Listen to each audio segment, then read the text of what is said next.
Tabrakan beruntun yang melibatkan kendaraan roda 4 dan roda 2 terjadi di Jalan Sudirman, Desa Batu Merah, Kecamatan Sirimau, Kota Ambon.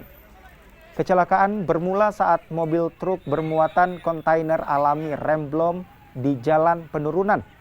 Truk yang hilang kendali akhirnya menabrak 3 mobil yang berada di depan.